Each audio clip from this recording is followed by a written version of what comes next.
Well, the goal of Sultan Al Jaber for this event is 22 gigatons to be saved before 2030, such that we have a chance to keep 1.5 degrees in reach.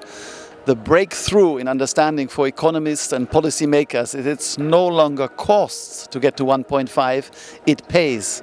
And the SwitchCoal study shows that an investment of 5 trillion no longer just returns project returns of 10 trillion, but additional 9 trillion in savings because the cost of a wind, solar, battery plant is that much lower than most coal plants in 90% of the cases.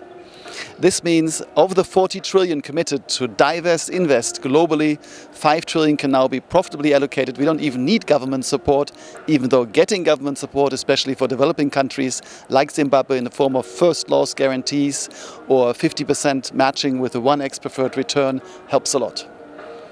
Well, the US government has done a partnership with one country that they wanted to industrialize. They had a simple mechanism for every dollar a private man invested or woman.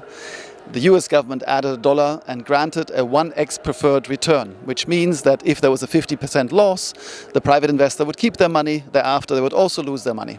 In the case of upside, the US government would accept to be bought out at 3% return, and what was above was for the private sector. As a result, the private sector got a risk protection on the downside, an uplift on the profitability on the upside, and the government got their goal in industrialization of that specific country, in our case, climate change. So we need to have these sort of blended finance approaches where governments pledge to match private sector money, offer a 1x preferred return, offer to be bought out at 3%, and then money will flow and will be easy to do projects like selling ice on the beach to go to Africa. Because the impact in Africa is outstanding. I give you one example that's absolutely striking. If I switch from I don't have a combustion engine car, but if someone switched from a combustion engine car to electric car, they save 2 tons of CO2 a year.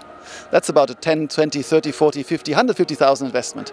If you switch one cooker in Africa from cooking on 3 stones on a metal cooker, you also save 3 tons of CO2 per year, but it only costs you 15 euros to buy that cooker.